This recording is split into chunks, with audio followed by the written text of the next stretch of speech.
اس نے پوچھا میں اپنے کمرے میں ہوں، کیا دادا چلے گئے ہیں؟ ہاں، تناوش کا جواب اسبات میں تھا۔ اچھا میں آ رہا ہوں کہہ کر اس نے کال کاٹ دی اور پھر چائے کی پیالی ختم کیے بغیر اس کے کمرے میں پہنچ گیا۔ اس نے کھڑے ہو کر پاشا کو بڑے بھائی جیسا احترام پیش کیا اور پاشا کے نشست سنبھالتے ہی بیٹھ گئی۔ وہ مسکراتے ہوئے بولا، اب بولو کیا بات ہے؟ بھیا میں انہیں جرم کی دنیا سے نکالنا چاہتی ہوں۔ تناوش نے بغیر کسی تمہید کے دل میں موجود بات اگل دی تھی۔ کیا؟ پاشا ششدر رہ گیا۔ کیا کہہ رہی ہو؟ ایسا ہونا ناممکن ہے گڑیا۔ ناممکن تو کبیر کا شادی کرنا بھی تھا، ناممکن تو اس کا مجھے بیوی کا درجہ دینا بھی تھا، ناممکن تو محترم بہرام پاشا کا مجھے بہن بنانا بھی تھا، ناممکن تو شمشیر دادا کا شکست کھانا بھی تھا۔ جب اتنے سارے ناممکنات ہو سکتے ہیں تو یہ بھی ہو جائے گا۔ پاشا نے پوچھا، کیا تم نے اس موضوع پر دادا سے بات کی ہے؟ ہاں، انہوں نے بھی یہی کہا جو آپ کہہ رہے ہیں۔ تو پھر تمہاری سمجھ میں آ جانا چاہیے۔ تناوش کے چہرے پر حسرت نمودار ہوئی۔ دل کو کیسے سمجھاؤں؟ پاشا فلسفیانہ انداز میں بولا، دل کی ماننے والے گھاٹے میں رہتے ہیں۔ وہ اطمینان بھرے لہجے میں بولی، تب جب دماغ دل کی مخالفت کر رہا ہو۔ اگر تمہیں خطرے کا اندازہ ہوتا تو یقیناً تم ایسا نہ سوچتی۔ میری تجویز سننے کے بعد اگر آپ اپنے موقف پر ڈٹے رہے تو میں کبھی بھی کبیر کی جان کو خطرے میں ڈالنے کو نہیں کہوں گی۔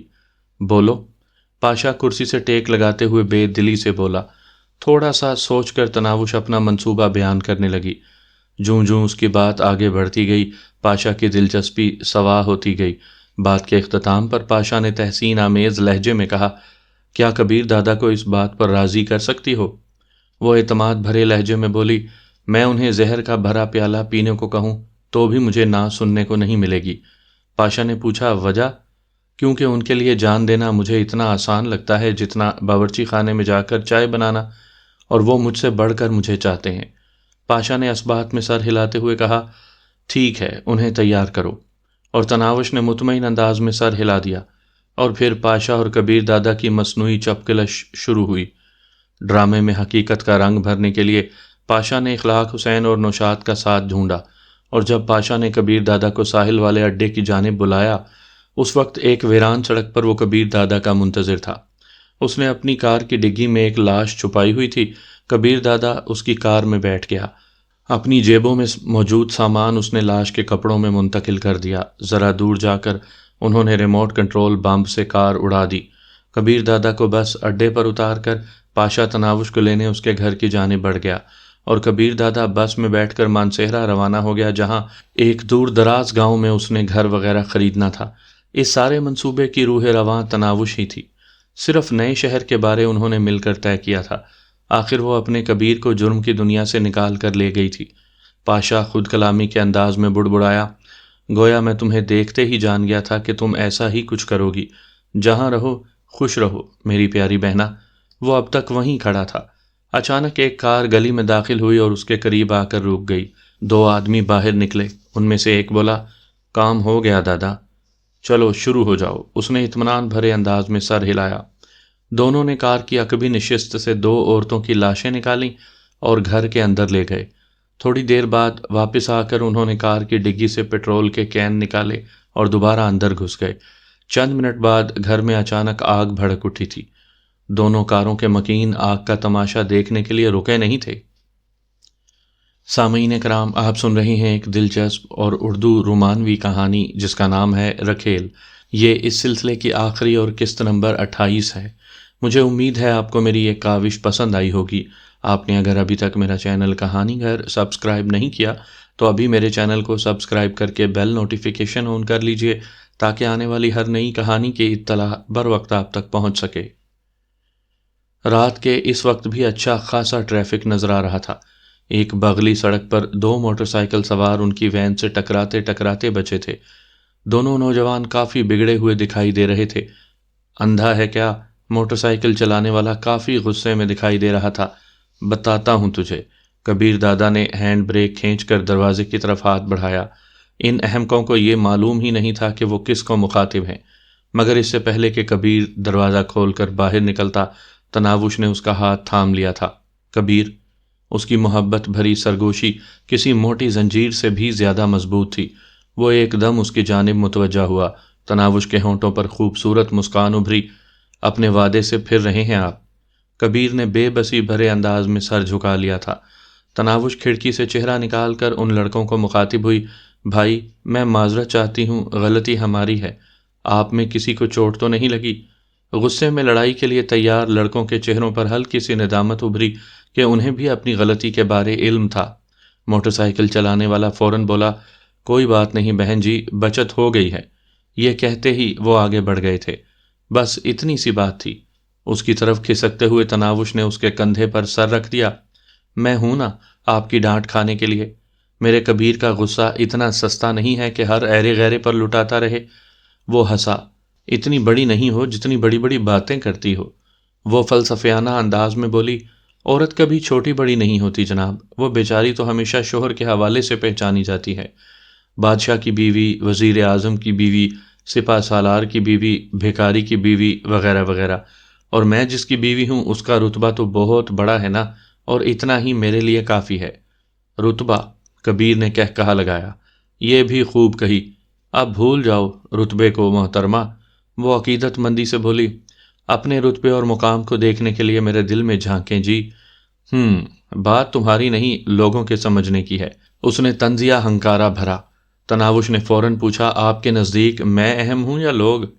وہ محبت سے بولا، جواب تمہیں معلوم ہے، تو پھر لوگوں کی فکر کیوں کرتے ہیں؟ اچھا دفع کرو، لوگوں کو یہ بتاؤ، اس دن تمہارے لیے جو اتنی خریداری کی تھی، کیا وہ سارا سامان وہیں چھوڑ دیا؟ آپ کو کیسے معلوم ہوا؟ پاشا نے بتایا ہے۔ وہ صاف گوئی سے بولی، ہاں میں نے حرام کی دولت سے خریدی ہوئی کوئی بھی چیز ساتھ نہیں لی۔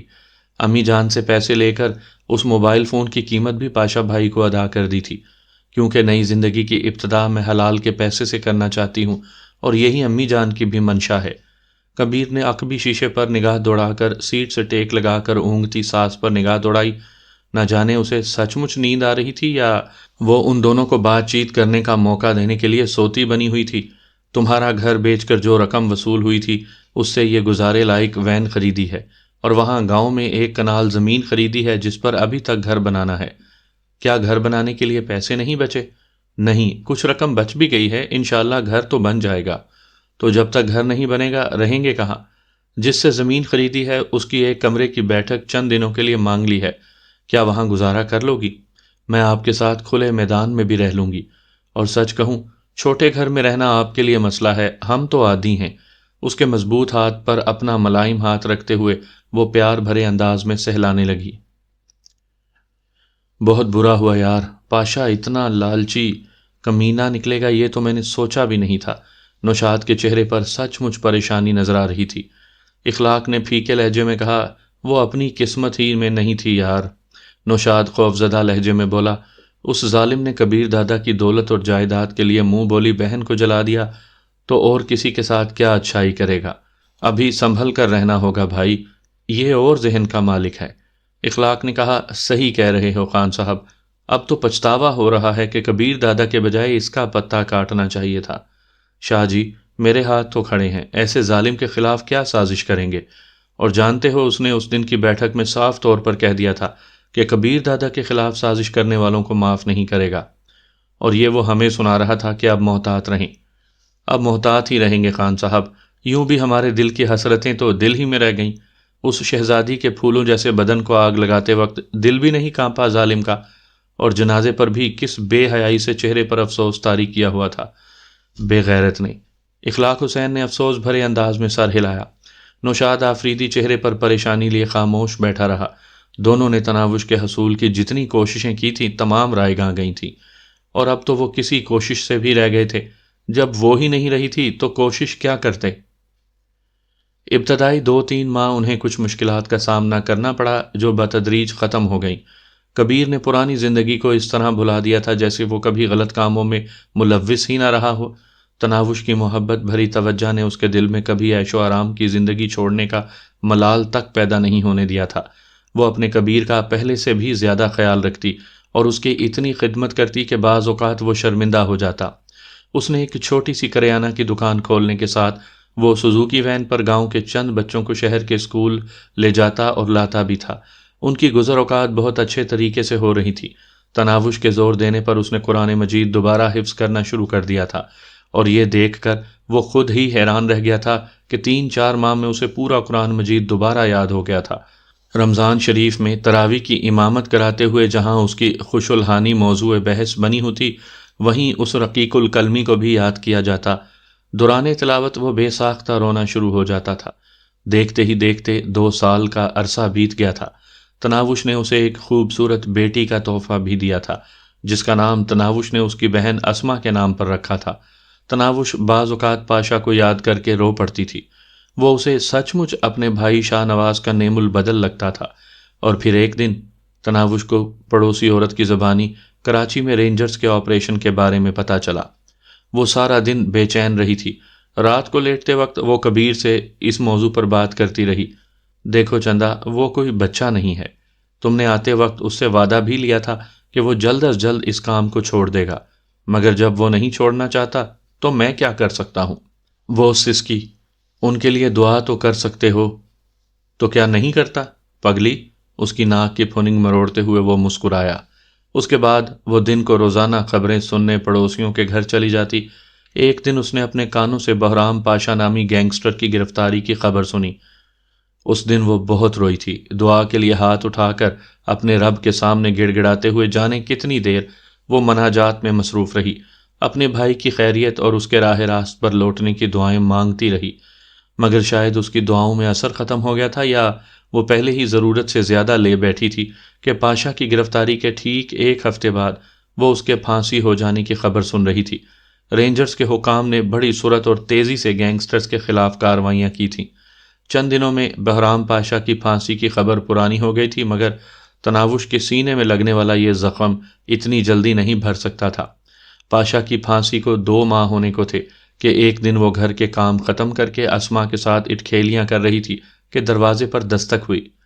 بشرا نے کہا، ٹھہرو، میں دیکھتی ہوں۔ نہیں ماں جی، آپ اسے پکڑیں، میں دیکھ لیتی ہوں۔ اسما ماں کے حوالے کرتے ہوئے وہ دروازے کی طرف بڑھ گئی۔ کون؟ دروازے کے قریب پہنچ کر اس نے آواز دی۔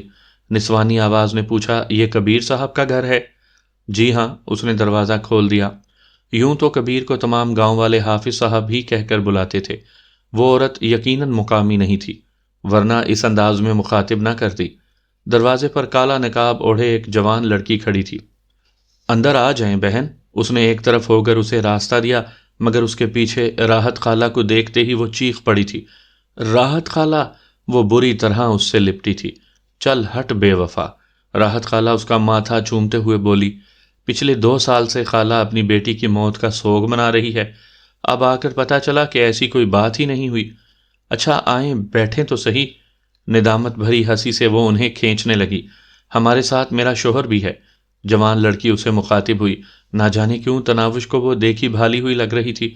اندر بلا لو بہن، وہ سر پر دوپٹہ درست کرنے لگی۔ آ جائیں جی، لڑکی نے آواز دی۔ اسی وقت چہرے پر مفلر لپیٹے ایک مرد 2 بھاری بیگ اٹھائے اندر داخل ہوا۔ اس کے مفلر لپیٹے چہرے پر نظر پڑتے ہی تناوش کے دل کی دھڑکن تیز ہو گئی۔ اس کی آنکھوں نے اسے کسی اپنے کی یاد دلا دی تھی۔ اس کی نظریں اجنبی مرد کے چہرے پر چپک کر رہ گئی تھیں۔ وہ بھی ایک ٹک اسے دیکھ رہا تھا، اور پھر اس نے تناوش کا زیادہ امتحان نہیں لیا اور اپنے چہرے پر لپٹا مفلر کھول دیا۔ بھیا! تناوش کی چیخ سے صحن گونج اٹھا تھا۔ اس سے لپٹتے ہوئے وہ بے ساختہ رو پڑی۔ ارے پاگل، روتی کیوں ہو؟ وہ اس کے سر پر ہاتھ پھیرتے ہوئے بولا، تھوڑی دیر ہو گئی ہے مگر وعدے کے مطابق آ تو گیا ہوں۔ ہم نے آپ کے متعلق بڑی بری خبر سنی تھی، گلوگیر لہجے میں کہتے ہوئے وہ اس سے علیحدہ ہوئی۔ تو اچھی خبر نہیں سنی تھی؟ اس نے کالے نقاب میں ملبوس لڑکی کی جانب اشارہ کیا۔ اسی وقت لڑکی نے نقاب ہٹایا اور تناوش رخسانہ بھابھی کہتے ہوئے اس سے لپٹ گئی تھی۔ وہ شہاب قصوری کی بیٹی تھی۔ اچھا مجھے ساری بات بتائی نا۔ رخسانہ سے ملتے ہی وہ پاشا کی طرف متوجہ ہوئی۔ اس بارے بعد میں بات کرتے ہیں، پہلے میں ماں جی سے مل لوں۔ وہ بشرا کی طرف بڑھ گیا۔ تناوش کبیر کو بلانے کے لیے کال کرنے لگی۔ رات کو کھانا کھاتے ہوئے وہ اپنی کہانی سنا رہا تھا۔ رینجرز کا آپریشن شروع ہوتے ہی اس نے رینجرز فورس کو کمانڈ کرنے والے آئی جی رینجرز سے ملاقات کی اور وعدہ معاف گواہ بن کر تمام گینگسٹرز کو پکڑوانے کی آفر کر دی۔ اس نے فوراً ہی اس کی آفر قبول کر لی تھی۔ اس کے بعد وہ واپس اپنے ٹھکانے پر چلا گیا اور وہیں سے تمام گینگسٹرز کی مخبری کر کے گرفتار کرواتا رہا۔ تاہم کاشف راجپوت کو اعتماد میں لے کر اس نے ساری بات بتائی اور اسے لندن فرار کروا دیا۔ سب سے آخر میں اس نے منصوبے کے مطابق خود رینجرز کو گرفتاری دی، اپنے تمام دھندوں کے ثبوت، بینک اکاؤنٹس کی تفصیلات اور ہر چیز کے بارے میں اس نے آئی جی رینجرز کو بلا کم و کاست اطلاعات فراہم کر دی تھیں۔ اس سچائی، خلوص اور ایمانداری سے سرکار کا ساتھ دینے پر اسے معافی مل گئی تھی، لیکن اس کے باوجود اس نے اپنی پھانسی لگنے کا ڈرامہ رچایا تاکہ کوئی بچا ہوا دشمن انتقام وغیرہ کے لیے اسے ڈھونڈتا نہ رہے، اور پھر آئی جی رینجرز ہی کی وساطت سے اسے ایک نئی شناخت مل گئی تھی۔ جانتی ہو میرا نیا نام کیا ہے؟ وہ تناوش کی طرف متوجہ ہوا۔ کیا کہہ سکتی ہوں بھیا، اس نے لا علمی کے انداز میں سر ہلایا۔ اچھا، اگر تمہیں میرا نیا نام رکھنے کا کہا جاتا تو کیا رکھتی؟ شاہ نواز۔ تناوش نے بغیر سوچے دل کی بات ہونٹوں سے نکال دی۔ اچھا یہ دیکھو۔ اس نے جیب سے شناختی کارڈ نکال کر اس کی جانب بڑھایا، جس پر شاہ نواز ولد محمد رفیق لکھا ہوا تھا۔ بھیا، تناوش نے جذباتی انداز میں اس کا ہاتھ پکڑ کر چوم لیا۔ جانتی ہو، اس شناختی کارڈ کا نمبر اور ساری تفصیلات شاہ نواز بھائی کی ہی ہیں۔ آپ لوگوں کے کراچی سے آتے وقت میں نے امی جان سے شاہ نواز بھائی کا شناختی کارڈ مانگ لیا تھا، اور اب میں قانونی طور پر تمہارا بڑا بھائی ہوں، اس لیے خیال کرنا غلطی کرنے پر سخت پٹائی ہو سکتی ہے۔ کبیر نے پوچھا، اوئے پٹائی والے بھائی صاحب، اپنے سسر صاحب کی تو خبر ہی نہیں بتائی۔ شہاب قصوری صاحب کا کیا ہوا؟ آپ لوگوں کے کراچی چھوڑنے کے 3 ماہ کے بعد دل کے دورے سے وہ انتقال کر گئے تھے، اور ان کی وفات کے بعد ہی یہ محترمہ میرے گلے پڑی۔ پاشا نے مزاحیہ انداز میں کہتے ہوئے ماحول میں چھائی اداسی دور کرنے کی کوشش کی۔ کبیر دادا صاف گوئی سے بولا، اچھا محترم، گھر میں 3 کمرے ہیں، ایک کمرہ میرے اور تناوش کے استعمال میں رہتا ہے، ایک میں اماں جی ہوتی ہیں اور اب راحت خالہ بھی ان کے ساتھ رہ لیں گی، تیسرے کمرے میں کاٹ کباٹ بھرا پڑا ہے، وہ اپنے لیے صاف کر لینا اور جلد از جلد کوئی محنت مزدوری شروع کر دو، پرانی عیاشیوں کو بھول جاؤ۔ کام کرتی ہے میری جوتی، اب بھی کروڑ پتی ہوں۔ پاشا نے فخر سے چھاتی چوڑی کی، گویا حرام سے اب تک پیچھا نہیں چھڑا پائے۔ کبیر دادا نے اسے ملامتی نظروں سے گھورا۔ تناوش بھی افسوس بھرے انداز میں اسے تکنے لگی تھی۔ اللہ نہ کرے بھائی، کیسی بات کرتے ہو؟ پاشا کانوں کو ہاتھ لگاتا ہوا بولا، حکومت کی طرف سے 10 کروڑ نقد انعام ملا ہے۔ بھیا، پازیب، بندیا، موتیوں کا ہار اور بندے لینے ہیں۔ تناوش فوراً اس کا بازو پکڑتے ہوئے لاڈ بھرے لہجے میں بولی۔ کبیر دادا نے کہا لگا کر کہا، ہاں اسے لے کر دو تاکہ لونگ الائچی والے گانے پر رقص کا وعدہ پورا کر سکے۔ تناوش منہ بسوڑتے ہوئے بولی، میں نہیں لیتی۔ تمام کھلکھلا کر ہنس پڑے۔ پاشا اس کے سر پر ہاتھ رکھتے ہوئے بولا، یہ تمام زیور بلکہ ان سے کچھ زیادہ ہی میں بغیر کہے اپنی گڑیا کے لیے خرید کر لے آیا ہوں، اور اس کے ساتھ بہت سارے کپڑوں کے سوٹ بھی ہیں۔ سچ؟ خوشی سے تناوش کا چہرہ کھل اٹھا تھا۔